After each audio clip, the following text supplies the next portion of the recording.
Oui,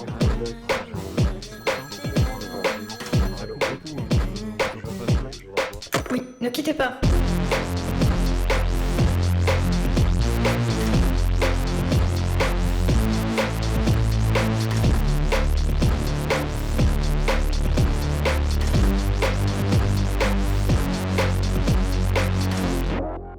Hello. Bonjour. Bonjour sur ce podcast, ne quittez pas parce que ça vient juste de commencer. Comment vous allez tous ? Bah ça va très bien. Ça va franchement. Eh ben super, un bon petit après-midi où on va enregistrer cette émission. On vous a préparé quelques petits trucs, des petits jeux sympas. Donc restez avec nous, surtout ne quittez pas, une deuxième fois. Par rapport au nom de l'émission, j'avais capté. toi. Comment ça va, Vincent ? Bah franchement ça va très bien. J'ai eu un petit ordinateur. Ça y est, je me suis fait confectionner un petit ordinateur, ça fait du bien, je vais pouvoir avancer sur des petits projets. Tu vas pouvoir faire de l'art. Et oui, donc je suis ravi. Tablette Franchement, je graphique suis ravi. Tablette graphique que tu m'as prêté ? Que je t'ai donné. Que tu m'as je te la donne avec donné plaisir. carrément. Ouais, Merci. ça va être cool, on va faire des films d'animation. Là. Ouais. En vrai, ce serait cool. Non, ça serait trop bien, moi Ça serait j'aimerais trop beaucoup. J'aimerais beaucoup. Bah c'est l'objectif. Hein. L'objectif par rapport au cinéma et à la photographie. Oui. Allez, comme ça, voilà. Maxence, du coup.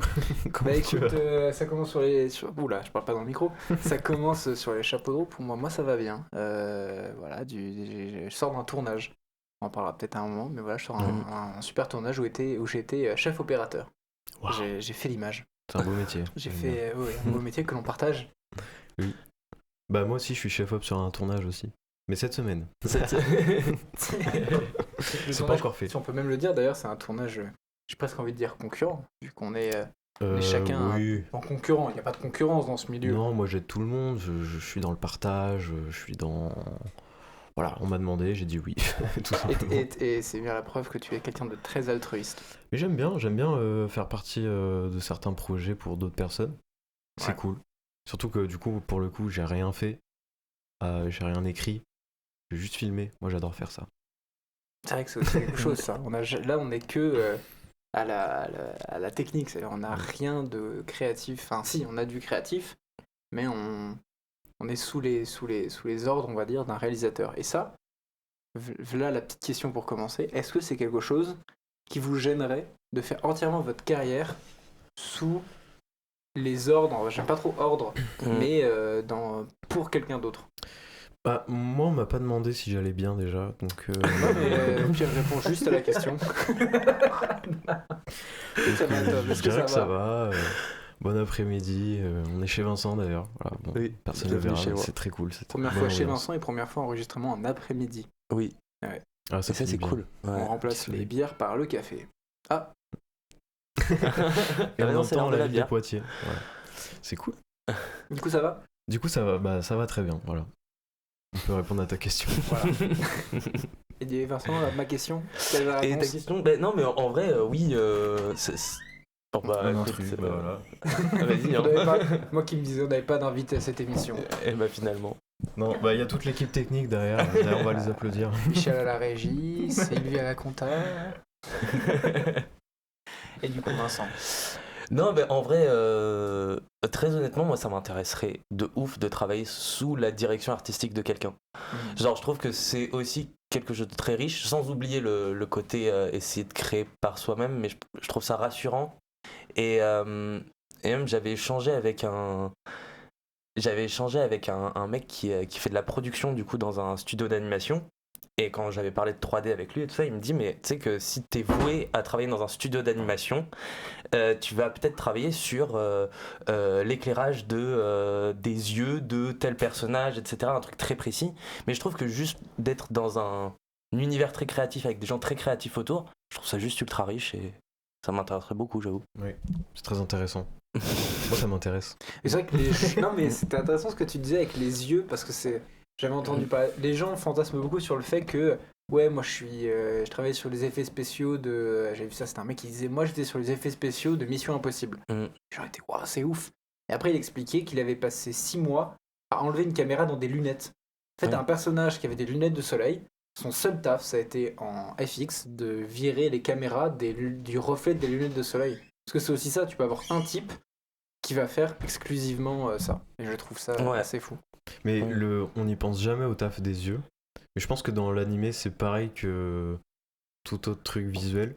Mais en tout cas, dans la photographie, il y a une règle qui est hyper importante, c'est le modèle sur le rendu photo, il doit toujours avoir un reflet dans l'œil. Ok. Genre même si ça doit être fait de manière artificielle, avec un éclairage, ça doit être fait. Parce que l'œil humain, s'il n'y a aucun reflet, il n'y a aucune âme Ah oui, d'accord, qui ça rend vivant en fait. qui ressort du modèle ou du personnage. Et du coup, des fois, on doit sur Photoshop rajouter un petit trait de lumière blanc dans la rétine pour que ça fasse quelque chose de naturel et pas de très sombre. Ouais. Donc du coup, je pense qu'en animé, ça doit être un peu pareil. Ah bah je pense que oui, ça rend le personnage beaucoup plus vivant. Mais pour en revenir à la question, moi je pense que c'est comment dire, je me suis complètement perdu, mais non mais en fait le simple fait je trouve d'intervenir sur quelque chose d'intervenir sur un truc très précis de toute façon maintenant on est dans des trucs où c'est des grosses productions, enfin tous les films c'est des énormes productions, il y a une quantité de personnes qui travaillent dessus et c'est nécessaire en fait pour que ça fonctionne et qu'on aille au bout du projet, de simplement pouvoir intervenir là-dessus. C'est déjà énorme, je trouve. Oui, parce que ce qui fait un film pro, c'est un ensemble de petits détails qui, quand on fait un truc amateur ou quand on débute dans ce domaine-là, souvent on les skip. Mais cet ensemble de petits détails qu'on skip parce qu'on se dit c'est pas hyper important, c'est cet ensemble-là qui fait qu'un film se différencie d'un truc très amateur, très débutant. C'est là où on parlait aussi un peu des assistants réalisateurs dans le premier épisode, vu que Nina, qui était notre première invitée, veut devenir assistant réal. Et du coup, c'est en lien aussi avec ce qu'on disait au début, avec le tournage qu'on a fait. Parce que nous, du coup, on a fait des tournages amateurs à 5, sauf qu'on était 5 personnes créatives qui n'aiment pas l'organisation. Nous, on était en mode, vas-y, on écrit un scénario, on va le tourner, fin. Et c'est là où, en fait, on s'est vite rendu compte qu'un assistant réal, c'est crucial et aussi important, je pense, que le réalisateur. Parce que là, on a fait, du coup, 3 jours et demi de tournage où j'étais chef-op. Et ça s'est tellement bien passé parce qu'il y avait un assistant réel. C'est-à-dire qu'en fait, tu sens que tu step up. C'est-à-dire que nous, on a fait beaucoup de tournages, mais dans des lieux, des appartements que nous, on avait, ou des lieux plus... de la nature, etc. Donc des trucs faciles à faire. Et même là, on arrivait à se foirer avec la nuit, parce qu'il y a ça, il y a quand la nuit tombe, il y a la lumière qui change, il y a... le temps où tu passes dessus, etc. Le but de l'assistant réel, c'est vraiment de te dire, là, t'as 1h30 et de te rappeler régulièrement là, tu peux en faire encore 1 à 2. Et le fait d'avoir ça quand nous, on l'a fait, moi, ça m'a aidé énormément parce que ça m'a même beaucoup apporté de me dire, ok, donc en fait, c'est primordial de savoir bien bosser, mais en vitesse. Et c'est ça qui fait un bon chef-op, notamment, et un bon réal, c'est de savoir faire vite des plans, mais des bons plans. Et ça sert à rien, en fait, d'être un bon chef-op, mais de mettre 2 heures à faire un seul plan, parce qu'en fait, tu sers à rien. C'est le travail en équipe complète qui change beaucoup la donne parce que nous, on faisait les trucs entre nous, mais en fait, on travaillait dans chaque domaine et on devait penser à tout en même temps. Et donc, on enlevait le maximum de détails sur lesquels on pouvait pas forcément se concentrer, que ce soit le décor, que ce soit les habits, des trucs comme ça, où normalement, c'est un corps de métier qui est consacré à ça. Il y en a qui font que le maquillage, il y en a qui font que le décor, il y en a qui vont checker justement, comme on disait, l'éclairage dans la rétine des acteurs et tout. Il y a des gens qui font que ça. Et c'est des assistants de chef-op. Et c'est des métiers ultra importants au final. Et puis même dans la gestion humaine, je pense que nous on a pu le voir aussi quand on faisait les 48 heures ou nos petits tournages, c'est-à-dire qu'à 5, à ne pas être organisé, nerveusement on s'épuise de ouf et on perd un temps infini à s'épuiser, à reprendre des choses parce qu'on n'est pas tous satisfaits du truc, etc. Mais on perd un temps infini. Et du coup, d'avoir quelqu'un qui peut te chapeauter un planning et te dire à telle heure tu manges, à telle heure tu te reposes, à telle heure on est à tel endroit, à telle heure tu repars, enfin voilà. Je pense que déjà, tu t'enlèves toute cette pression nerveuse et tout se passe mieux, quoi. C'est vrai que c'était dur, notamment sur les 48 heures. Enfin, tu vois encore une fois la différence de ce qui nous tuait le plus sur les 48 heures, c'était pas manger, parce que vu qu'on était très cons, on n'avait pas vraiment prévu à manger, donc on mangeait à peine le midi et le soir, on s'arrêtait pas vraiment pour faire des pauses. Alors que là, sur le tournage, encore une fois que j'ai fait, on avait une heure obligée au milieu de la journée de pause pour s'arrêter, de prendre le temps des trucs. Enfin, en gros, le fait de savoir que t'as quelqu'un qui surveille l'heure et qu'en gros tu vas pas être à la bourre, ou en tout cas tu seras toujours prévenu si tu l'es, bah effectivement ça change tout, parce que notamment sur les 48 heures et même sur n'importe quel tournage qu'on a pu faire, ce qui nous faisait le plus peur c'était d'être en retard. Mais du coup le fait d'avoir toujours peur d'être en retard, tu fais pas un bon taf. Oui. Bon. Oui, c'est ça. Ouais. Exactement. Et puis même, je pense que on avait de l'agacement au bout d'un moment, enfin les 48 heures particulièrement, quoi, accumuler de la fatigue, de la faim, de pas prendre des créneaux pour ça, t'accumules une fatigue nerveuse qui est... Et puis vu que la majorité de nos projets qu'on a terminés et qu'on a montrés, c'était des 48 heures, je pense qu'on a encore ce truc qui nous colle à la peau de rester dans cette pression de finir vite et rapidement.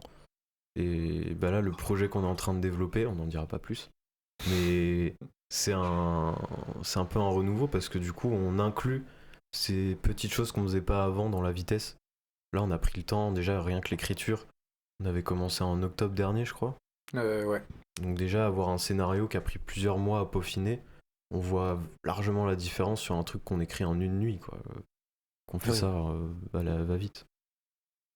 C'est d'autant plus frustrant de devoir écrire quelque chose, devoir le relire, devoir se dire c'est nul et devoir le retaffer. C'est un exercice qui est beaucoup plus dur que juste écrire vite.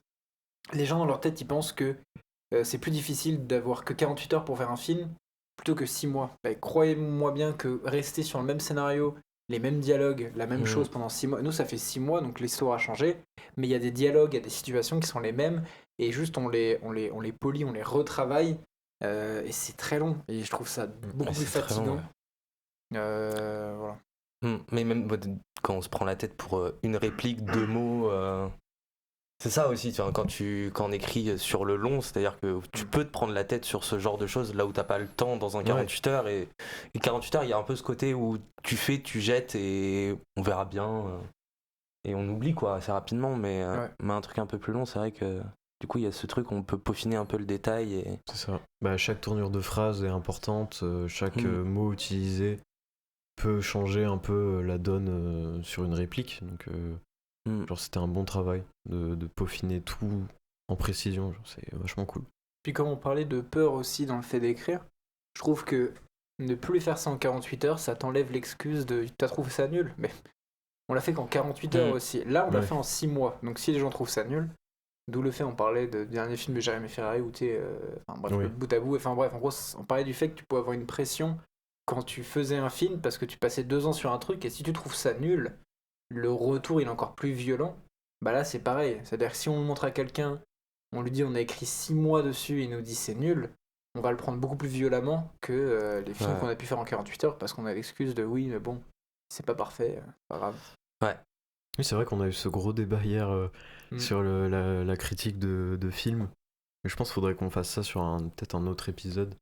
Ouais. Parce qu'en vrai, il y a plein d'arguments et des trucs hyper intéressants à dire là-dessus en prenant 2 positions, celle du critique et celle du créateur, en fait. Il me semble qu'on a une personne qui attend sur la ligne, là, je crois. À chaque émission, on a sélectionné parmi tout un groupe de personnes qui nous laissent des messages sur la boîte vocale. Donc aujourd'hui, je crois que c'est Bastien que j'ai sélectionné. Ah, ok. Qui va nous poser une question, donc on va pouvoir remettre les casques. Ah oui, c'est vrai, pardon, faut que je mette les casques. Je suis en train de me dire, oulala, qu'est-ce qu'ils font ? Faut lancer le générique. C'est là. C'est là. Ne quittez pas, votre message sera bientôt écouté. Enfin, normalement quoi. Bonjour à tous, voilà, ici Bastien, j'appelle de mon bureau car j'ai une petite question pour l'équipe, je me demandais... Bastien ? Oui, quoi ? Tu peux revenir dans mon bureau ? Non, tout à l'heure. Une petite question. Oui, là je laisse un message à une émission, oui, c'est un podcast. Tu fais vite. Voilà, merci Didier, tout à l'heure. Je me demandais donc comment... Est-ce qu'il y aura d'autres émissions avec des invités ? Comment vous faites la sélection ? Voilà, peut-être que je pourrais participer un jour, je sais pas trop. J'espère qu'en laissant ce message, je laisse une trace dans vos souvenirs et puis que vous me rappellerez pour une prochaine émission si besoin. Et voilà, merci à vous. Ah ouais. Merci Bastien.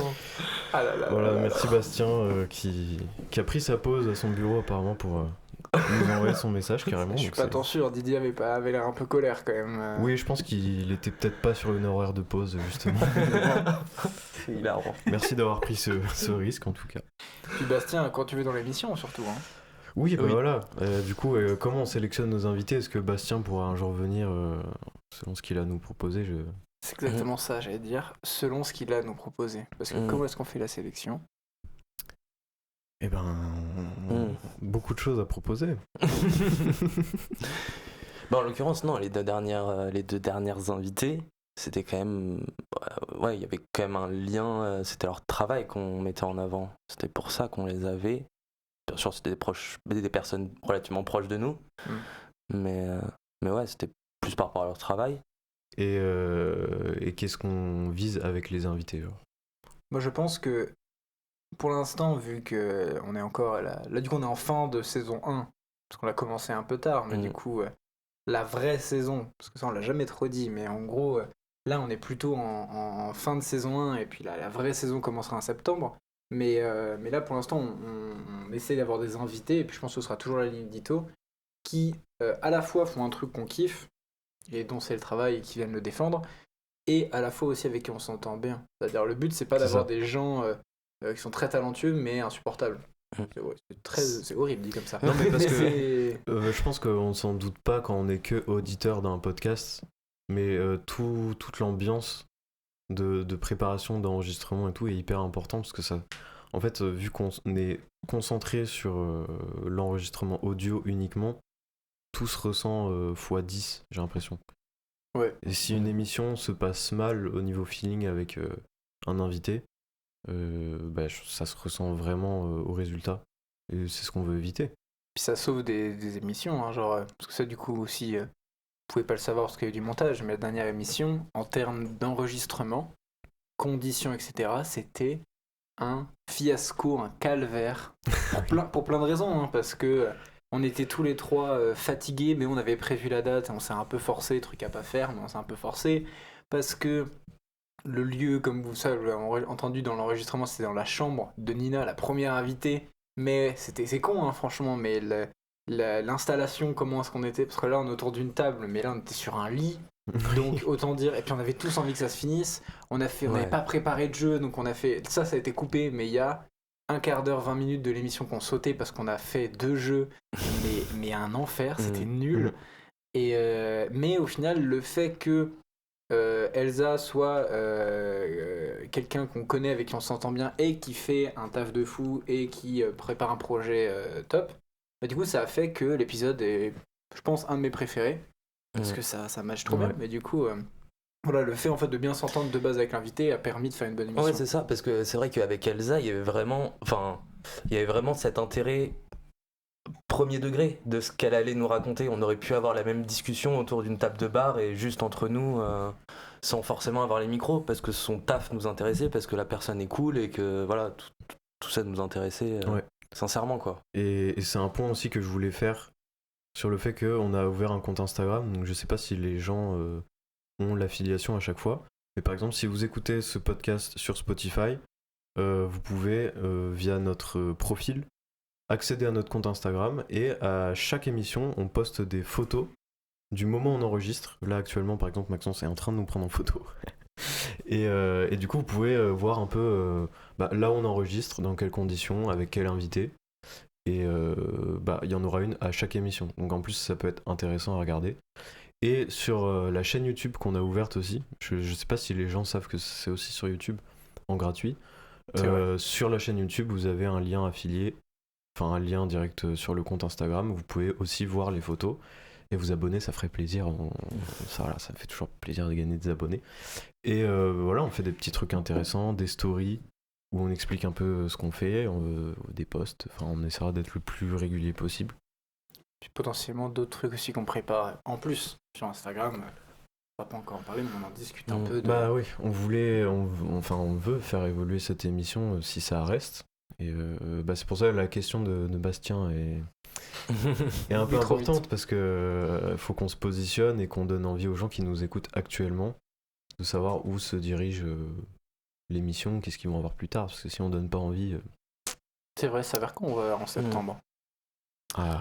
Des gros trucs, hein. Ça arrive fort, ça arrive fort. Ça.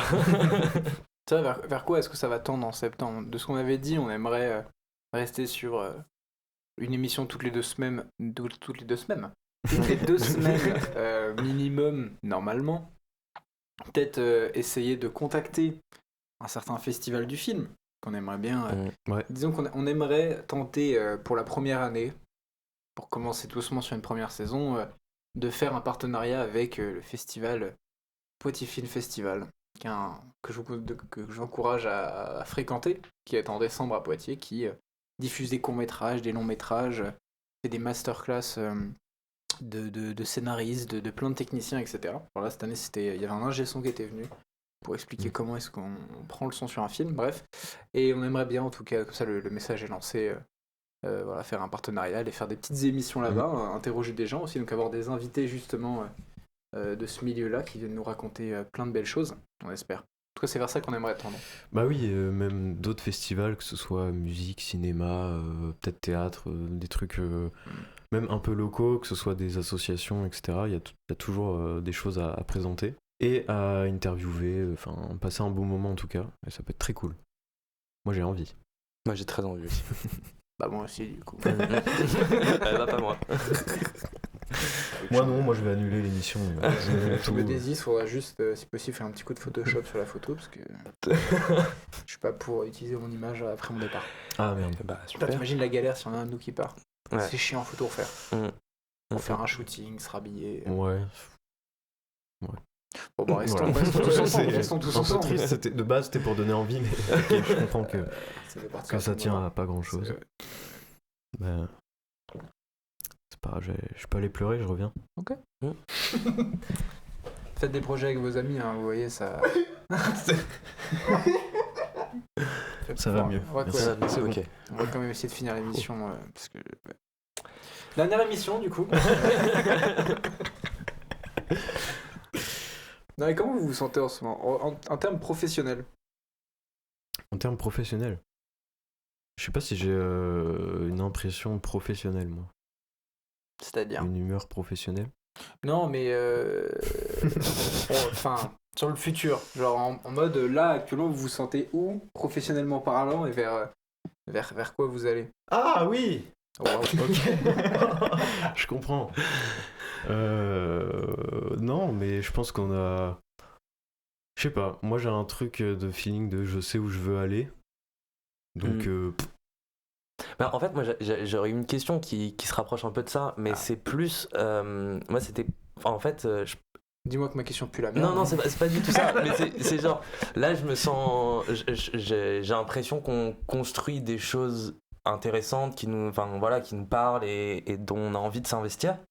Mais moi, je sais que ça a été surtout l'année dernière, et c'est la question que je voulais vous poser. En quoi l'année dernière a pu être une. Je sais pas comment dire. C'était la première année après les études. Donc du coup, on a dû se construire par nous-mêmes.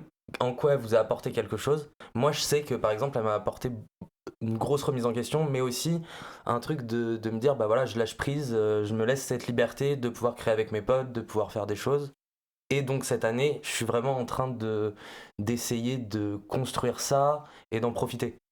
De ce truc de création, de... Voilà. Ouais, c'est vrai que pour le coup.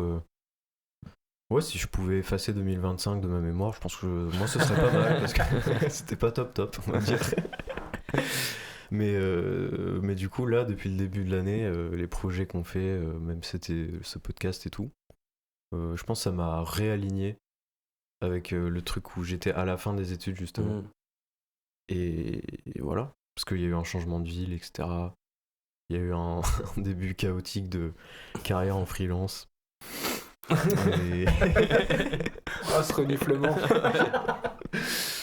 Et ça se tasse, mais du coup là ça revient, enfin, je sais pas, les choses reviennent, mais dans le bon rythme.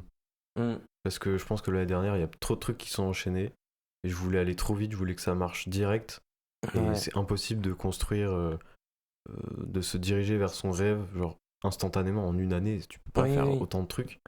Et puis c'est quand même un vertige gigantesque d'arrêter les études. J'ai beaucoup pensé à ça, j'ai beaucoup relativisé là-dessus, de me dire ça prendra le temps que ça prendra. Et il y a beaucoup de gens avec qui j'ai parlé qui m'ont dit bah, moi, le truc que j'ai le plus réussi, bah, c'était à mes 40 ans. Et voilà, du coup, il y a large le temps. Enfin, on a le temps devant nous. Et c'est pas très grave d'avoir des échecs. J'aimais bien ce que t'as dit avec le côté vertige. Genre, moi, j'ai un peu senti ce truc-là. Genre, quand on a fini les études, moi, je pensais savoir ce que c'était, genre, la vie. Et j'ai découvert ce que c'était la vie. Genre, vraiment, en fait, je me suis rendu compte en finissant mes études que j'avais jamais vraiment, genre, vécu sans rien dans ma vie. Genre, le truc de. J'ai découvert aussi que tu pouvais complètement, donc après tes études, choisir comment fonctionnait ta vie. Genre, si t'avais envie de rien faire, de créer des trucs, de bosser quelque part, de juste passer du temps, enfin, faire une pause dans ta vie. En fait, j'ai découvert comment ça marchait, que t'étais pas obligé de. Putain, j'ai l'impression de faire un truc motivation. T'es pas obligé de toujours travailler. Non, mais t'es pas obligé, en gros, de sortir de tes études, de faire un 35 heures. Ça arrive à des gens, ça arrive dans certaines études, ça arrive pas à d'autres du tout. Et en fait, tu peux, t'as plein de méthodes pour y arriver, t'as plein de. Enfin voilà, en gros, de finir les études, moi ça m'a vraiment fait ultra peur. Genre, vertige, je me suis vraiment senti genre vide, complet, et tu te sens, mais genre complètement. Parce qu'on a fini les études, il y a eu l'été, et en septembre, j'ai vu la première fois la rentrée pour l'ensemble des gens que je connaissais, bah, tu sais, tu vois, les infos, tu vois, tout le monde rentre. Et toi, ça ne change pas, et tu vois chaque jour, du lundi au dimanche, tu sais plus vraiment quel jour t'es, tu te perds dans la semaine. Et ça, je pense, ça vient aussi du taf qu'on fait, qui est régulier, etc.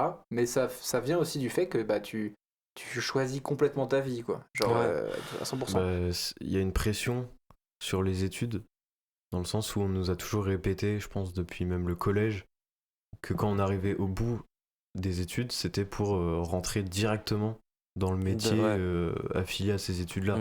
Donc je pense que dans notre tête, fini une licence d'art du spectacle, ou même après le master, bah tu rentres direct dans le monde du cinéma et tu dois vite trouver des stages, rentrer dans des équipes et tout.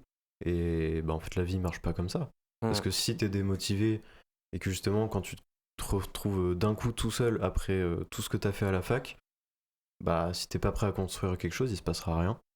Et dans notre tête, c'est ça, c'est l'aboutissement des études. C'est ça. Parce que c'est vrai que dans les études, il y a quand même un truc ultra sécurisant, c'est qu'on te les donne, les objectifs. Tu sais qu'à la fin de l'année, tu vas passer ton diplôme, tu vas avoir tel contrôle à tel moment qui fait que tu vas avancer sur l'année prochaine, que tu vas passer à l'étape supérieure, etc. Et là, on est vraiment à un moment donné où on s'est dit non, en fait, maintenant on arrête. Maintenant, c'est à nous de construire nos propres objectifs, à les tenir. Et...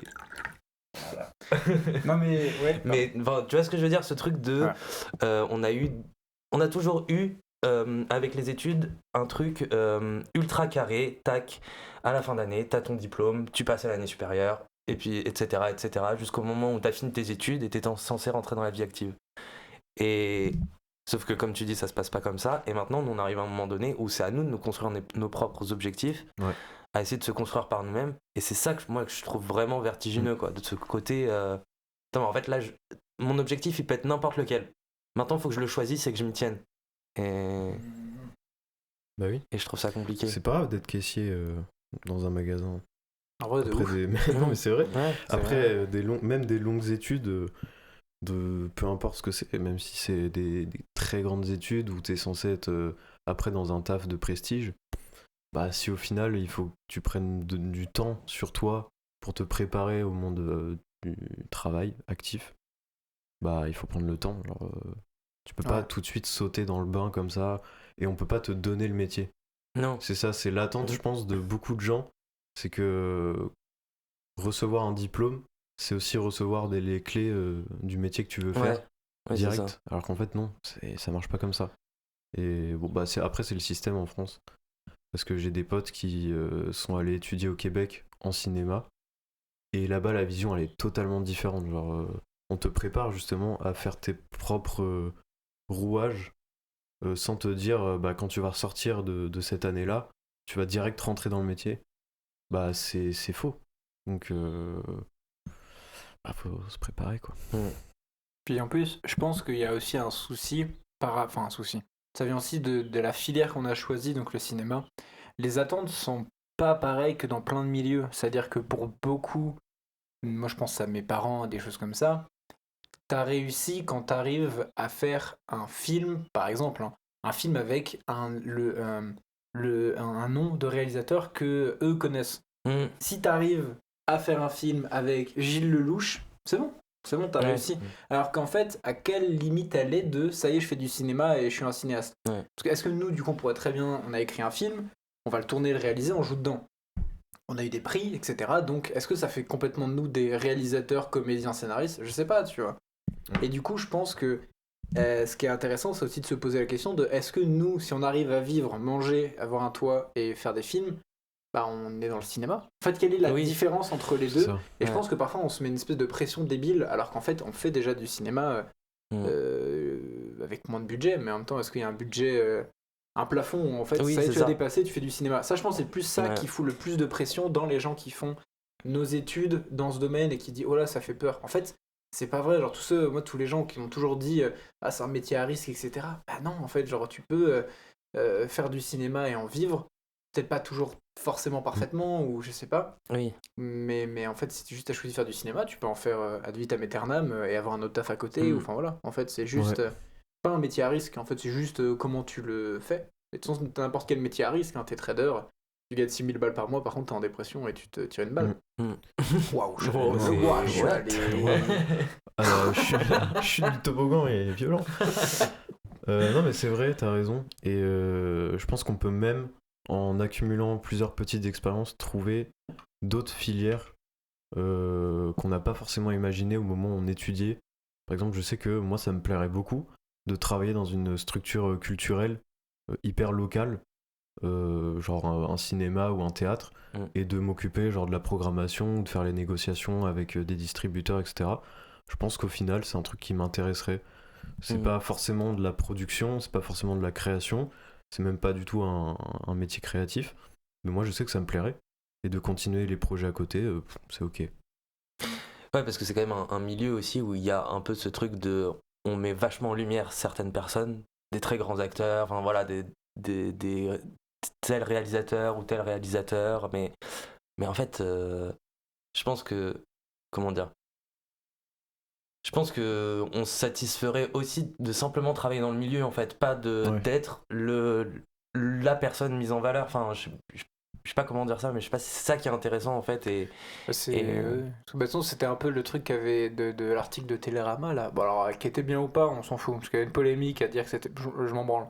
Genre, juste, non, mais en gros, juste, ce que je trouvais intéressant, c'est quand il disait que c'était une poignée de personnes qui étaient mises en lumière. Et en gros, du coup, ça va bien avec ce que tu disais en fait, aux yeux de personnes qui sont pas toujours proches de. Bah, du coup, je reviens sur nos parents, des choses comme ça. Bah, en fait, pour eux, il y a que cette élite-là qui fait du cinéma et qui. Et en fait, c'est une connerie. C'était Bastien Bouillon dans une interview, qui est un acteur qui était nominé au César, notamment cette année, qui disait mais en fait, des acteurs richissimes qui font 15 000 films et tout, c'est très rare. En fait, des Pierre Ninet, des choses comme ça, qui sont aussi producteurs, qui injectent dans n'importe quoi, qui mettent 15 000 stories dans des hôtels de luxe, c'est un quotidien d'acteurs assez rare. Genre lui il disait, bah moi à tout moment je fais un mauvais film, je peux très vite m'effacer, parce qu'en fait c'est la grosse majorité de ces acteurs-là qui vivent bien, mais qui juste doivent quand même payer leur loyer. Enfin en gros, bref, font des films, mais pas forcément un gros budget. Mais pareil pour Martin Jova, que moi j'ai vu en clôture du Petit Film Festival, qui je trouve était un bête d'exemple, parce qu'il disait, ben moi en fait c'est mon 3e film, mais je travaille toujours avec les mêmes gens, mes films ils coûtent pas grand chose, mais par contre je kiffe les faire, on n'est pas beaucoup, et j'arrive à juste les produire, et je vis très bien comme ça, etc. Et du coup il y a une espèce d'équilibre underground à faire que des films qui sortent un peu, et en fait c'est des gens, voilà, pareil, ils vivent très bien du cinéma, ils font du cinéma, donc en fait c'est entre lui et Gilles Lelouch, à part 1-0 sur le compte en banque, bah en vrai de vrai, le quotidien et la passion, elle est, je pense, la même. Ouais, t'as souligné un truc hyper important, c'est parce que il y a deux visions, et je pense que c'est ce qui fait toute la différence, c'est de savoir pourquoi tu veux faire ça. Si tu veux devenir acteur et connu, peut-être qu'en fait ce que t'avais en tête, c'était la volonté d'être connu. et d'avoir cet apport du public et juste un rêve de célébrité et pas forcément un rêve de faire ce métier qui est complètement différent. Parce que moi, il y a un truc que je me dis, c'est quand je regarde un film, faites-le à la maison chez vous. C'est un conseil. Quand vous regardez un film, regardez tout le générique de fin et vous verrez des centaines et des centaines de noms défilés que vous connaissez pas et que vous ne reverrez peut-être plus jamais sur un écran. Mais dites-vous que toute cette centaine de noms qui défilent, c'est des gens qui sont heureux d'avoir fait ce projet, malgré que le cinéma, des fois, en tant que technicien, il y a beaucoup de... On est très sous-payé, des trucs comme ça, mais c'est des gens qui ont été heureux d'être sur cette liste. Et c'est totalement différent de regarder les gens qui sont en tête de liste, qui sont sur les affiches, et de se dire, faut choisir le métier et pas la reconnaissance derrière. Ouais, mais il y a un couple de retraités, je sais pas si vous avez déjà vu ça, c'était sur, je sais plus où j'avais vu ça, un couple de retraités qui a fait je sais plus combien de centaines de figurations, et ils en sont trop heureux, quoi. Et c'est vraiment leur façon de vivre leur passion, d'être dans le... de se donner, je sais pas, c'est vraiment, ils sont heureux comme ça, quoi. Et ils ont fait que de la figuration tout au long de leur vie, quoi. Mais le mec avec qui on a tourné cette semaine, le premier gars, c'était un retraité, il vient de Montpellier, on est à Poitiers, hein. Le mec a fait Montpellier-Poitiers, a pris un hôtel, parce qu'il a dit, mais moi je suis retraité, je fais rien, à part des tournages. Donc j'ai vu votre demande, cherche acteur avec c'est un accent incroyable. du Sud, j'ai participé et j'ai été pris. En fait, c'est juste le gars a fait, il a dit, je suis arrivé de nuit et tout, il a fait toute la route de nuit juste pour notre tournage, et ça reste un petit tournage étudiant, quoi, il était pas payé, on n'a pas payé la chambre d'hôtel et tout. Mais voilà, t'as des mecs, et lui, pour moi, il fait autant du cinéma que Pierre Ninet, quoi. C'est la même chose. Ouais. Et bravo à lui. Le but, c'est d'être heureux de le faire, et pas de pas être heureux, et d'attendre quelque chose que t'auras peut-être pas. Mais ouais. Comme tu disais, même les mecs du générique, je trouve que c'est une belle image. Genre, c'est pour ça d'ailleurs que beaucoup de gens aussi trouvent important, et je suis d'accord, de aller jusqu'au bout du générique, même si tu lis pas les noms, de dire qu'il y a des gens, c'est aussi pour ça que c'est à ça que servent les génériques, hein. C'est pas que pour vous dire sortez de la salle. C'est aussi pour dire il y a des gens qui ont participé, il y a Pierre Ninet tout en haut, mais il y a un type qui a juste fait le maquillage de Pierre Ninet pendant tout le film, a mis des prothèses sur son visage, machin, ou même juste balayer les trucs, mais il était là et s'il avait pas balayé le set, ça aurait été un enfer pour tourner. Enfin, en fait, c'est des tout petits trucs, mais sans ces gens-là, il y aurait pas de cinéma. Et c'est des gens, comme tu disais, qui sont aussi autant heureux, et parfois même plus, et qui font autant du cinéma que n'importe qui. Mais c'est dur pour beaucoup de se rendre compte de ça. C'est comme dans une entreprise, t'as un mec qui va gérer la comptabilité, t'as un autre qui vend les fenêtres de cette entreprise, mais les deux, ils sont essentiels à... marché entreprise, t'en as pas un plus ou que l'autre qui a pas le droit d'être dans l'entreprise. Enfin, tu vois, tout le monde fait partie du même truc, quoi. C'est ça. Est-ce que vous voulez qu'on fasse un petit jeu ? Allez, grave. Je crois que c'est le moment du jeu. Ouais, Un j'ai petit très jeu envie. pour se relancer. Ouais, j'aime bien. C'est le moment du jeu. Allô ? C'est pas vrai, c'est le jeu là ? Maintenant tout de suite ? Ça commence le jeu ? Ah mais c'est fou, j'adore les jeux en plus. Moi j'adore les jeux en plus. Et justement, pas n'importe quel jeu, puisqu'on revient au jeu des bandes annonces, messieurs. Est-ce que vous êtes heureux de voir le retour des jeux des bandes annonces ? Oui, j'ai beaucoup aimé. Pour ceux qui nous écoutent, je vais quand même réexpliquer. J'ai pris 3 films. Alors je vous dis tout de suite, c'est 3 films américains que j'ai réadaptés en faisant la voix off d'une bande-annonce française. C'est-à-dire j'ai réadapté tout le synopsis du film pour faire comme si c'était une bande-annonce française. Donc il y aura 3 films avec 3 musiques, et le but étant, quel est le film derrière, finalement, si je peux me permettre. Voilà. Est-ce que tu sais que je fasse les lancements des musiques ? Ah bah peut-être. Mais mets-toi peut-être ton casque, parce que c'est pas bête. ça sera mieux que tu puisses entendre les niveaux. Parce que j'ai baissé. Ah, magnifique. Alors, est-ce que vous êtes prêts pour le premier film ? On est prêt. Allez, alors, je lance. Moi, dans la vie, j'adore les chiens. Je suis fan de chiens. Les grands, les petits, tous les chiens. J'en ai même fait mon métier. Et grâce à ça, j'ai eu la chance d'être invité dans un refuge abritant des espèces de chiens que je ne croyais jamais pouvoir voir de mes yeux. Mais voilà, il y a eu un problème. L'un de ces chiens, plus gros que les autres, s'est enfui. Et au vu de sa taille, il est dangereux pour l'ensemble du refuge. Nous devons maintenant le combattre. J'ai une potentielle idée. Ouais. Vas-y. Merde, j'ai pas. C'est quoi le nom du film là? Allez, vas-y. Jurassic Park. Ouais, j'aurais dit ça c'est aussi, Jurassic ouais. Park, c'est fort. Rire, Putain, magnifique. marrant. Merci. Est-ce que vous êtes prêts pour le deuxième? Ah, oui. C'est parti pour le deuxième. Moi, c'est Gwendal. Et dans la vie, j'ai pas eu beaucoup de chance. Enfin si, une fois. Lorsque l'on m'a appris que j'avais un don. Un don très rare. Je suis HPI. Je suis donc un enfant hors du commun. Et c'est pour ça que mon oncle et ma tante, qui m'ont recueilli après le décès de mes parents, m'envoient dans une toute nouvelle école pour la rentrée. Adaptée à mes super capacités. Plus facile. Je la laisse à Vincent. C'est gentil. C'est Harry Potter? Oui, c'est Ah, Harry non, Potter. magnifique. On a un partout. Très Gwendal drôle, Potter, Gwendal. si je peux me permettre. On arrive donc déjà au dernier. Putain, ça va vite. Mais c'est que C'est génial. C'est très long à écrire. En plus, mais c'est t'avais très la long. voix d'Harry Potter sans faire exprès. Je sais pas si c'est psychologique. On m'a beaucoup dit que j'avais la même voix. Ouais, mais là, que tu l'as fait avec double l'intonation. rêve. Je suis Harry Potter. Moi, c'est Gwendal. C'était ouais. Et bah, ce mec-là, il est allé dans Secret Story d'ailleurs, pour la petite anecdote. Oh oui, c'est Ouais. vrai. Ouais, Ah c'était- oui, le doubleur. C'est comme ça que, c'est comme ça que t'avais un mec de 37 ans avec que des gars qui ont notre âge. Ouais. Et qui avait pas du tout la tête de quelqu'un de télé-réalité. Non, bah Genre, non, Je savais vraiment. pas trop ce qu'il Et faisait. surtout quand C'était un peu rigolo. t'avais vraiment genre 10 personnes. Genre il passait son temps à parler et la voix est connue.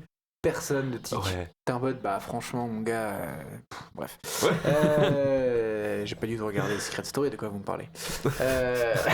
Allez, dernier film. Celui-là est plus dur. Enfin en vrai non pas tant. Parti. Mon ami Marcus et moi, on est inséparables. On passe notre temps à discuter du monde et de la société. Mais Marcus, lui, a un avis bien tranché sur la situation. On pourrait même dire que Marcus est un sacré conspirationniste. Depuis qu'il s'est fait attaquer violemment par son Thermomix, et ensuite par son nouvel aspirateur Dyson, il est obsédé par une chose, combattre les machines. Je l'aime bien Marcus. Depuis qu'il vit dans son camping-car qui sent l'humidité, je ne suis plus très suivi de le suivre dans son rêve idéologique. Ah, bah. Ah, ouais. Elle est plus dure celle-là. Ah ouais. Waouh. Si vous voulez que je vous la relise. Oh oui, avec grand plaisir. C'est reparti. Mon ami Marcus et moi, on est inséparables. On passe notre temps à discuter du monde et de la société. Mais Marcus, lui, a un avis bien tranché sur la situation. On pourrait même dire que Marcus est un sacré conspirationniste. Depuis qu'il s'est fait attaquer violemment par son Thermomix et ensuite par son nouvel aspirateur Dyson, il est obsédé par une chose, combattre les machines. Je l'aime bien Marcus, mais depuis qu'il vit... La musique s'est arrêtée. Mais depuis qu'il vit dans son camping-car qui sent l'humidité, je ne suis plus très sûr de le suivre dans son rêve idéologique. Putain, c'est un film avec un duo. Bon. Pas qu'un duo, mais après qu'un elle est duo. très très dure. Je l'ai écrit spécialement un peu plus compliqué.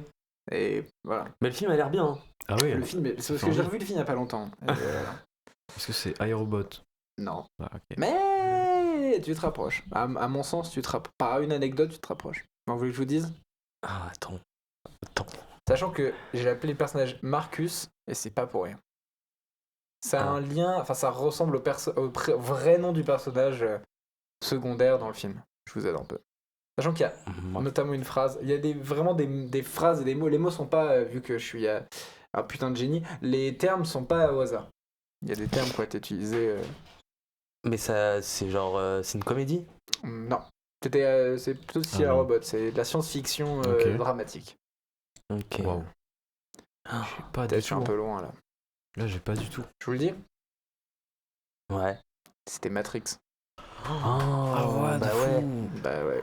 Putain, Ouais, je genre, l'aurais combattre pas les eu du machines, Marcus, Ouais. Morpheus. Moi, c'est le Thermomix qui Putain. m'a mis Bah, sur en la fait, je me mauvaise. suis dit que les deux premiers sont assez simples et je me suis dit, vas-y, je vais faire compliqué pour le dernier. Mais t'étais pas si loin avec C'était iRobot très- parce ouais. que le gars qui était demandé pour faire le rôle principal, c'était Will Smith à la base dans Ok. Matrix. Et il a dit non. En mode, non, parce que je comprends rien au scénario. Et lui, Putain. alors là, je ne bite rien en lisant le scénario. Et du Ah coup, oui, il a d'accord. refusé le film. Enfin, le film. Il a refusé le film. Ouais. Maintenant, ce que je vous propose, parce qu'on disait avant le podcast que je vous disais, nous, il y a un jeu qui a été proposé par Elsa à la fin du dernier épisode et que moi j'aime beaucoup. parce qu'on a un peu essayé, c'est le Louis de Funès. Alors qu'est-ce que le Louis de Funès? Ça ressemble un peu à ça. Vous allez pouvoir en faire un chacun, comme ça on va en faire 5 et ça allonge un peu le jeu. Le but du Louis de Funès, c'est que vous allez mal décrire un film, vous allez mal résumer un film, notamment américain, en mettant Louis de Funès en premier rôle. Par exemple, si on reprend Harry Potter, vous voyez ce film avec Louis de Funès où il est pote avec un mec qui est beaucoup plus grand que lui. Et comme ça, il marche dans une petite rue, voilà. Et vous avez l'idée. Et je vais pas aller jusqu'au bout de ça, vous avez l'idée. Oui, on a l'idée, je crois. Voilà, c'était plus pour que les auditeurs... Et le film est forcément hollywoodien, genre? Bah, le but, c'est qu'on l'ait vu pour qu'on capte les trucs. Ouais, c'est vrai. Faut déjà trouver un film. Sachant que tu peux faire l'inverse. Genre, le Louis de Funès, c'est pas forcément que Louis de Funès. Si c'est un film français que tu veux américaniser, tu prends un nom d'acteur américain. Ok. Voilà. Et vous verrez que c'est beaucoup plus marrant quand tu prends un film hollywoodien et que tu le traduis en français. Voilà. Qui veut commencer parmi vous deux? Faut trouver un film. Ouais, c'est ça. Ah si, je pense que j'ai. Allez. Moi, j'en ai un. Vas-y. Est-ce que tu veux que je te mette une musique? Oui. Vas-y. Alors, c'est l'histoire de... Enfin, je crois que c'était joué par Louis de Funès, en tout cas. Et en gros, son rôle, c'est qu'il voulait partir en voyage. Dans un voyage assez important, qui allait être très long, donc il a beaucoup hésité à le faire quand même. Donc il s'est dit, tiens, je vais prendre une autre équipe pour pas y aller tout seul, parce que c'était très très dangereux, c'était un terrain très hostile. Et du coup il a pris, je crois que c'était Gérard Lanvin, un truc comme ça, qui l'a accompagné et qui était beaucoup plus grand que lui et beaucoup plus vieux. Mais c'était important qu'il le prenne parce que il avait un peu des pouvoirs qui pouvaient aider à aller sur la finalité du truc. Donc ensuite, il y a plein d'autres acteurs qui se sont mis avec. Il y en a un qui est roux, mais je sais plus comment il s'appelait. C'est Harry Potter. Non, même pas. Je peux faire une proposition. C'est Le Seigneur des Anneaux. Oui. Oh waouh. Ouais. Gérard Lanvin, Gandalf. C'est trop fort. C'est trop bien. J'avais pas le bon synopsis en tête. Je me suis dit merde, pourquoi j'ai fait ça? Je connais mal la saga. J'ai réussi. Putain, c'est drôle. Ok. Putain, j'adore ce jeu. Bah, Vincent, si tu veux, t'es parti. Oh, attends, j'ai toujours pas de film, moi. Ah merde, attends. Vas-y, prends ton temps.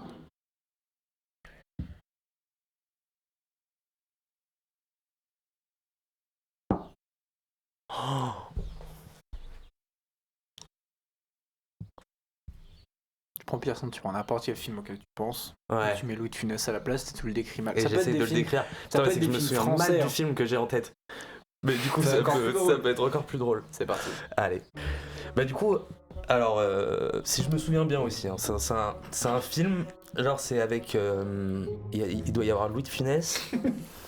Et il doit y avoir un mec... Bon, attends, je saurais pas vous dire, mais genre un François Damiens, c'est un truc comme ça, je crois. Okay. Qui était dans ce film. Et genre, bon, je sais pas, ils font un peu... je crois que c'est dans leur période ado, attardé, tu vois, un truc comme ça. De Mad Number. Et non. Et du coup, ils sont... voilà, des ados attardés, ils habitent ensemble, mais bon, ils branlent trop rien de leur vie, enfin voilà, ils sont un peu comme ça. Waynesford. Non. Et puis un jour, en fait, une sorte de maladie bizarre qui arrive, et il y a des mecs qui se mettent à aller pourchasser. C'est Dernier pub avant la fin du monde. Non. Shaun of the Dead. Ouais. Ah putain, c'est trop bien. Ah, le feat François. Ah, j'ai la vision. Tu vois, j'ai la vision pas de Nick Ross, François Damiens. Putain, mais j'aurais pu dire Bourvil ou un truc comme ça. Putain, j'avoue. Ouais. C'est vrai que Bourvil et Louis de Funès dans Shaun of the Dead, ça marche à 200%. Putain, j'avoue. J'adore ce jeu. Bah, je l'aurais pas eu, j'avais pas le film, donc... Pas vu Shaun of the Dead? Non, c'est très bien. C'est très, ouais. Toute la trilogie, c'est Eddie Arrett, qui est un réalisateur anglais, qui a fait toute une trilogie de films avec Nick Frost et... je sais plus comment il s'appelle. Et là, je sais plus. C'est ceux qui ont fait le film des magiciens, là. Ah non, ça c'est insaisissable, ça. Oui, mais ils ont pas joué dedans. Ah, ok. Non, ça pas- c'est pas le bon film. Zombieland.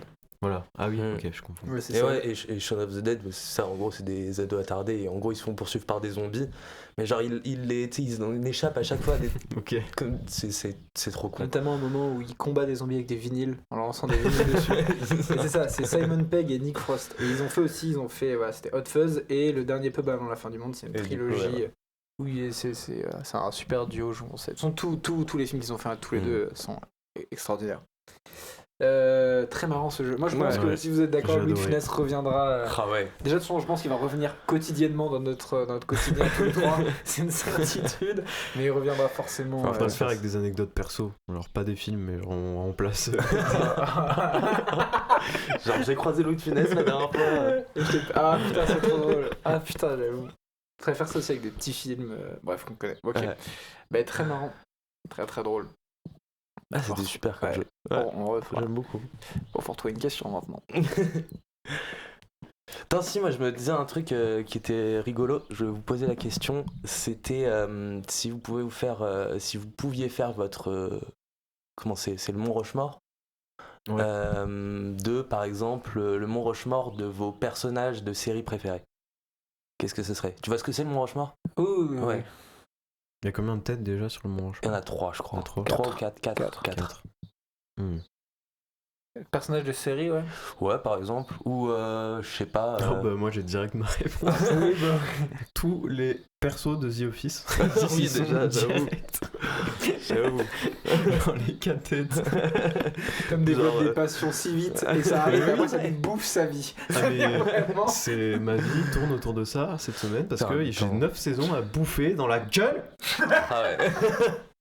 Quel kiff, putain, de les découvrir, quel kiff. Mais c'est hyper bien en plus parce que c'est le genre de petite série où un épisode fait entre 20 et 30 minutes et genre tu peux t'en taper 3 ou 4 quand t'as rien à faire le soir ou alors t'en fais un durant une journée. C'est trop bien. Ouais. Et puis moi, je sais pas, j'avais ce truc de me dire, vas-y, si tu pouvais enlever un des persos de The Office, lequel t'enlèverais? Mais en fait, je trouve que ils sont tous importants. Ah oui, tu mais vois. mais c'est Ils trop sont bien tous écrit. ultra importants. Ils ont tous un caractère ultra différent, mais qui fait que ça marche trop bien. C'est... J'ai jamais vu The Office. Et J'aimerais discuter avec vous, pourtant. J'aimerais il y a un truc qui peut l'avoir jamais vu aussi. qui peut être Franchement, c'est très trop cool. marrant, c'est que j'ai découvert que The Office. Alors, faut savoir que c'est parti d'une série britannique, donc The Office UK. Ouais.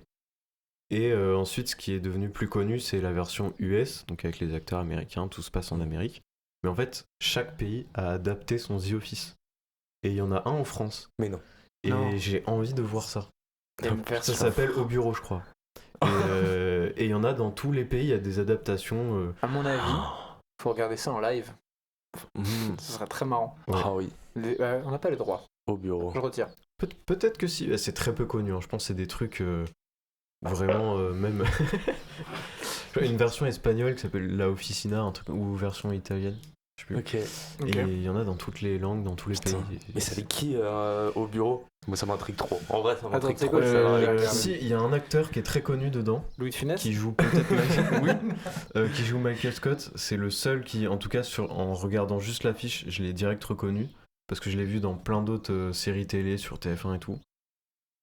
Après les autres, je les connaissais pas trop. Alors ça s'appelle Le Bureau et c'est Le extrêmement mal noté. Hein.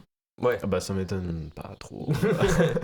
Et tu vois, François Berléand qui est dedans. Ah oui. Voilà. Et Ouais. c'est bien le seul. Lui, il est assez connu. Ah, Et il y en putain. a dans tous les pays. Ça me Putain, fume de mais rire. C'est hilarant comment il y a personne d'autre de. Mais si Mhm. putain c'est. Non, bah non. Vraiment c'est.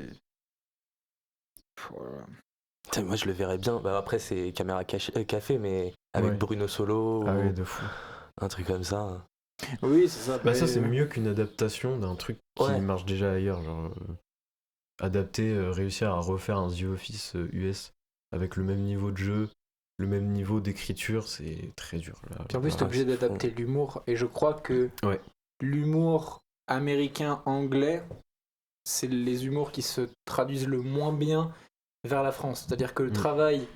C'est-à-dire que si tu veux retaffer la série, il faut que tu la retaffes de A à Z. T'es obligé de tout refaire parce que ce sera pas drôle. Ouais. Bah déjà, les deux voilà. séries sont complètement différentes. Version UK Ouais. et US, Ouais. rien à voir. J'ai vu un seul épisode de la. J'ai déjà vu du US, mais UK, j'ai jamais vu la version. Putain, ton Rochemort, il a de la gueule. Toi, Vincent. Moi, mon Rochemort, putain, je pose la question, mais j'en sais rien du tout. série, c'est vrai que c'est. Ouais, c'est peut-être pas le plus simple. Mais Non. j'avoue que Steve Carell, je le mets dedans, tu vois. Steve Carell, il est forcément dedans. Ouais. Mais après, moi, je mets en vrai Cillian Murphy parce que Peaky Blinders, ça m'a trop marqué ado. Jim Carrey mériterait sa place. Mais il a fait une série en plus que j'ai pas vue, où il joue un peu son propre rôle, genre en mode il joue une ancienne star hollywoodienne des séries et tout, et qui est un peu relégué sous le second plan. Et du coup, il avait fait écrire, enfin en gros, il avait participé à la réalisation et produit quasiment intégralement la série. Elle est sur Apple TV et personne n'a entendu parler. J'ai pas encore regardé, j'ai vu ça dans la vidéo de Sofiane Boudouni, qui en a parlé dans sa vidéo. Ça a l'air un peu cool. Je vous recommande. Je vais essayer de trouver ça, ça sera dans mes recommandations à la fin. Une autre anecdote qui a rien à voir, mais dans The Office, j'ai appris qu'il y a un épisode qui a été entièrement réalisé par Bryan Cranston. Ah ouais. Hilarant. Du coup, Bryan Cranston, oui, je le mettrai aussi au Mont Rushmore. D'acteur. C'est vrai que logique. Ouais. Mais Après, aussi, Breaking Bad, il a fait il est personnage de tout Breaking Bad, donc déjà il a son perso qui est dans une série qui est ultra populaire et qui est dingue. Genre le fait qu'il est, il y a eu Malcolm avant aussi en fait. Non mais oui, c'est ça. Et donc du coup, il a le potentiel de le réaliser et genre j'ai trop hâte d'arriver à l'épisode qu'il a fait pour voir. Je te jure. Mais il a réalisé aussi des épisodes de Breaking Bad. Il y a sur la fin, sur la dernière saison, les 2 dernières saisons, il a réalisé beaucoup d'épisodes. Puisqu'il avait déjà commencé à réaliser des trucs. Et du coup, je qu'on a fait certains. La classe. Du coup, juste la série que je disais avec Jim Carrey, c'est Kidding, en 2018. Ok. Kidding. Voilà. Je vous conseille. Enfin, j'ai pas vu, mais je vous conseille. Non, mais après, ouais, voilà. Ouais. Après, moi, je pense que je mettrais aussi. Mais après, c'est très personnel à chaque fois, mais Jeremy Allen White. De The Bear. Ouais. Mais aussi parce que j'ai trop kiffé Shameless. Et qu'il il joue trop bien aussi dans Shameless. Je le kiffe trop dans cette série. C'est vraiment trop cool. Je sais pas si vous avez déjà vu Shameless. Ni l'une ni l'autre. Non, je crois que j'ai commencé à regarder aussi. J'ai commencé à regarder The Bear moi aussi, mais. C'est cool. Pas sur Et toi, t'as des idées? En fait, je crois que je regarde. Même c'est sûr, je regarde beaucoup moins de séries que vous.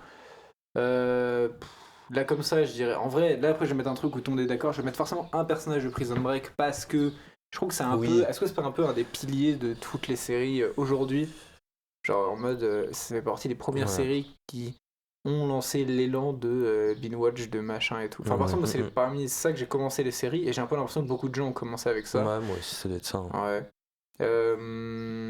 En vrai je mettrais Matt Groening, le créateur des Simpsons. Ouais, on en a pas parlé. Les séries d'animation, moi je mettrais ça, ouais. En vrai, archéologique. Carrément. Après, enfin, je réfléchis dans les séries qui m'ont marqué. Je mettrais un des acteurs de Doctor Who, en vrai. Putain, je suis vraiment chouf, c'est terrible. Doctor Who, je vais mettre Alexandre Astier.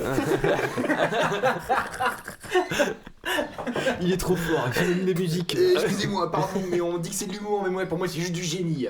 De A à Z. Non. Doctor Who, Alexandre Astier. Hein. Vraiment, je sens la transpiration d'ici à travers le micro. En vrai, non, pas Doctor Who. En vrai, Doctor Who, c'est pas bien. J'ai revu Doctor Who. Non, mais parce que mais quand t'es jeune. Ça fait partie des séries que j'ai regardé jeune. J'ai commencé, j'étais en mode, waouh, c'est vraiment génial. Et en fait, non. J'ai revu des trucs, j'étais en mode, qu'est-ce que c'est naze. C'est vraiment. C'est mal écrit, ça va nulle part. T'as les intrigues, l'espèce de fil rouge qui essayent de tendre sur des saisons entières. Mais quand je dis ça va nulle part, c'est qu'ils le concluent pour le réouvrir après. C'est comme si Walter White il s'arrêtait tous les 4 matins de faire de la meth, et après il avait plus de cancer, mais après ça revenait, puis après ça repartait. Vraiment, faut voir la série Doctor Who comme ça, très précisément. Du coup, je retire Sato du Mont Rushmore et je mets à la place. Je vais mettre le mec qui a créé The White Lotus parce que c'est ce que je regarde en ce moment, parce que j'ai pas d'originalité. Non, je sais, je vais mettre un des acteurs de Dark, parce que Dark c'est la dernière série. Très bonne série. Ouais, c'est sous tes conseils. J'ai re-regardé récemment avec Nina. Ok, jamais vu. Alors c'est le problème de cette série. C'est que c'est le problème aussi que j'ai avec beaucoup de séries, c'est que c'est le genre de série, tu n'as pas le droit et tu ne peux pas t'arrêter. Parce qu'en fait, tu commences à regarder. Si tu t'arrêtes, c'est fini. Parce que, sans vous spoiler, parce que pour moi, c'est le genre de série, il ne faut rien dire du synopsis. Mais c'est une série qui fonctionne en... C'est un schéma. Tu dois tisser, écrire, donc vraiment prenez des notes pour être sûr de pas se perdre, parce que c'est vraiment un écran de fumée, tu découvres des trucs petit à petit. Genre carrément, t'as un site qui a été créé où en gros tu rentres l'épisode et la saison où t'es pour te tenir au courant. T'as un schéma de tous les personnages, des liens pour pas te perdre.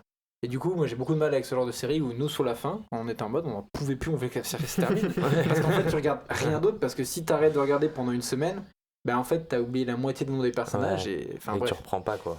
C'est un peu le problème que j'ai avec les séries, tu vois, contrairement à The Office ou The White Lotus que je regarde, qui se regardent peut-être un peu plus simplement. T'as des séries, genre voilà, Peaky Blinders, on en parlait tout à l'heure, et j'essaie de reprendre. Les mecs, tu peux pas reprendre en plein milieu, t'as tellement de sous-intrigues et de trucs qui sont tissés et tout. Ouais, petite flemme. Le film est sorti la semaine dernière. L'Immortel, j'ai pas j'ai pas regardé non plus, mais j'ai pas eu des bons retours. J'ai pas eu des bons retours. J'ai peur d'être déçu, un peu comme la suite qu'ils ont fait de Breaking Bad justement, qui était pas dingo. El Camino. Ouais. Qu'est-ce que c'était nul à chier ça. El Camino. Putain, j'en ai jamais entendu parler. C'était un peu vide. C'est juste une fin. Un road movie avec Jesse. On va pas spoiler la fin de Breaking Bad, mais en gros ça vient directement à la fin de Breaking Bad.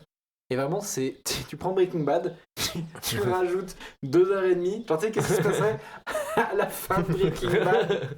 Mais au final, on va pas dire, mais en gros, à la fin de Breaking Bad, t'as Jesse qui part en courant, mais à la fin de El Camino, il part en roulant. C'est-à-dire, en fait, techniquement, il n'y a pas d'altération de trucs. C'est vraiment, ça n'a rien apporté, rien changé. Et au final, je pense que. Ça peut pareil avec l'Immortel. J'ai beaucoup entendu parler qu'en gros, il y avait ça aussi, c'est que tu sais, genre le personnage d'Arthur Shelby, tu sais, c'est le deuxième personnage principal, il est pas dans la série. Notamment parce que j'ai appris ça là, mais cet après-midi, j'ai vu l'anecdote. L'acteur est toxicomane, alcool, drogue, machin, et il était récemment retrouvé avec plein de mélanges de drogue dans sa bagnole, et du coup, ils l'ont pas pris pour le film. Ouais, même physiquement, il est totalement détruit, genre il ressemble plus du tout à ce qu'il était au moment du tournage de la série. Et déjà au moment de les dernières saisons, il commence à avoir des problèmes avec lui aussi par rapport à ça. Tu m'étonnes. Donc ouais. Ça c'est triste quand même, genre à quel point la drogue peut prendre ta place, enfin une place aussi monstre, alors tu niques ta carrière, c'est-à-dire tu tournes dans Peaky Blinders, une des séries les plus influentes au monde. T'as une place de rêve, tu sais que tu vas te faire un max de bif, machin et tout, et que ta réputation, tu vas pouvoir tourner dans plein de films, et tu te détruis la gueule comme ça. Je trouve ça fou. Ouais. Genre. Et puis ils sont tellement en vrai à. Parce que même Johnny Depp, c'est ça aussi quoi. Enfin. De ouf. Ouais, il aurait pu faire une continuité de carrière. Ouais. Bon, il y a eu plein d'autres problèmes, mais il aurait pu faire une continuité de carrière s'il n'avait pas commencé la drogue et l'alcool et tout. C'est-à-dire que c'est tellement puissant et addictif qu'au final, ça prend le pas sur tout. Ouais, c'est ça. C'est plus important que le reste de ta vie, quoi. C'est ouf, quand même. Ouais. Mais un autre acteur américain qui était ultra connu dans un téléfilm qui a été retrouvé il y a pas longtemps en étant SDF dans la rue. Et il y a quelqu'un qui l'a filmé, qui a posté sur TikTok. Et du coup, il y a plein de gens qui ont commencé à faire des dons pour l'aider à revenir dans une vie plus saine. Et j'avais vu ça, c'était un truc Disney+, Disney Channel, c'était ça. C'est ça. Il jouait à un jeune ado et tout. Donc c'est un peu triste. Ouais, t'as des gens, ils ont vraiment perdu un peu leur carrière. Mais c'était pas ça aussi le gosse de Maman j'ai raté l'avion? Il avait pas eu un truc comme ça? Alors ça, j'ai vu des trucs, j'avais vu un documentaire de tout, et en fait lui, ça a été presque l'inverse, dans le sens où on l'a fait passer pour un big toxicomane, genre il était au bord de la mort, alors qu'en fait pas du tout. Genre en gros, en fait, il a eu une carrière qui allait super vite, super loin, il a arrêté sa carrière.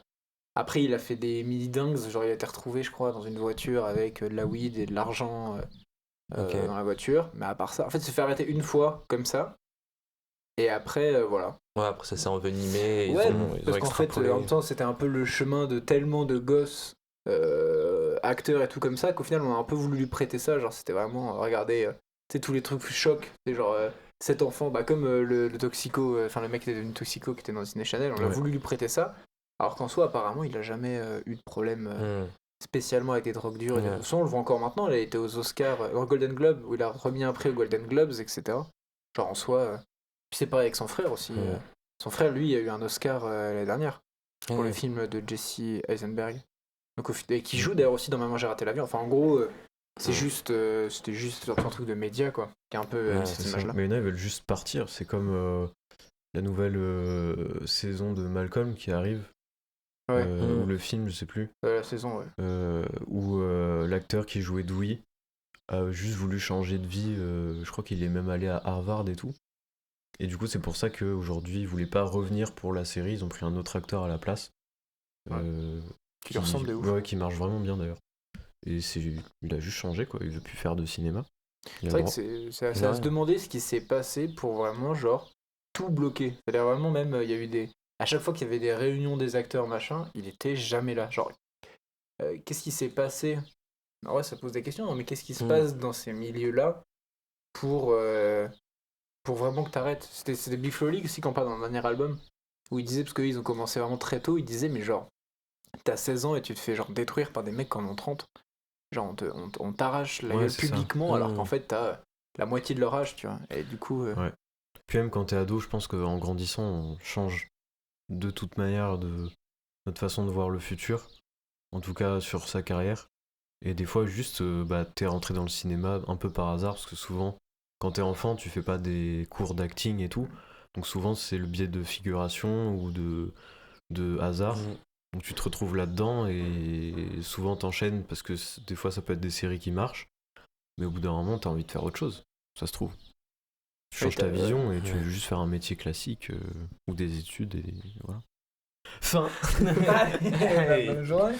mais en vrai, bon là ça fait plus d'une heure qu'on enregistre. Ouais, donc, je pense qu'on va pouvoir s'arrêter là. On peut passer aux recos. Oui, est-ce qu'on a des recos? Est-ce que vous avez des recos? Moi j'en ai.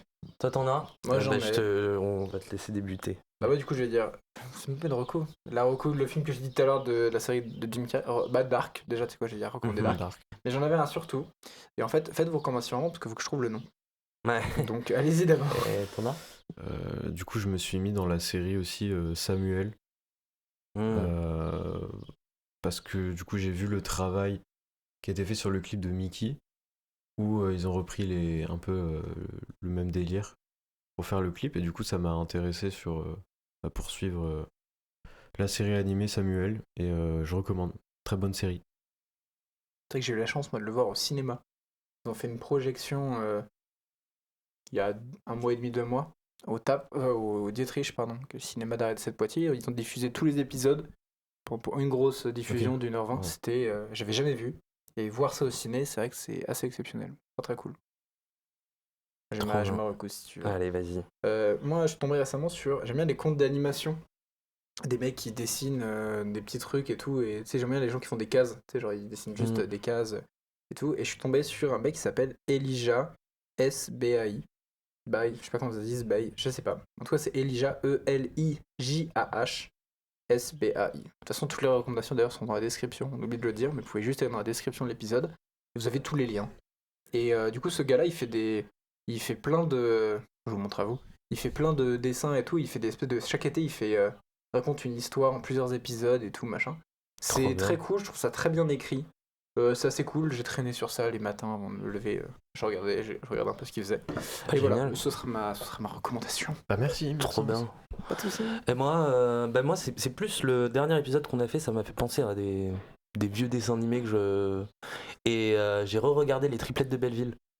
Que j'ai adoré. Enfin, franchement, ça m'avait laissé un souvenir un peu amer quand j'étais petit parce que c'est vraiment bizarre comme ambiance.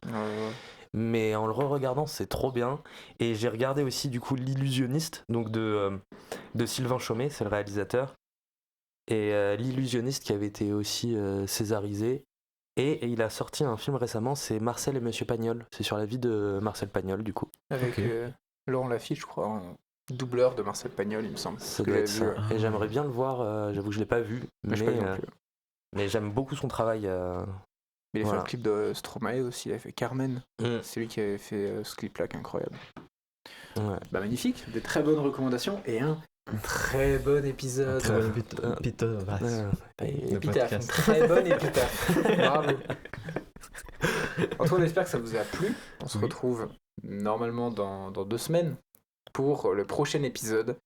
Peut-être avec un invité, peut-être pas. Il va falloir qu'on en trouve un vite. Bon bah, portez-vous bien et soyez heureux. Ciao.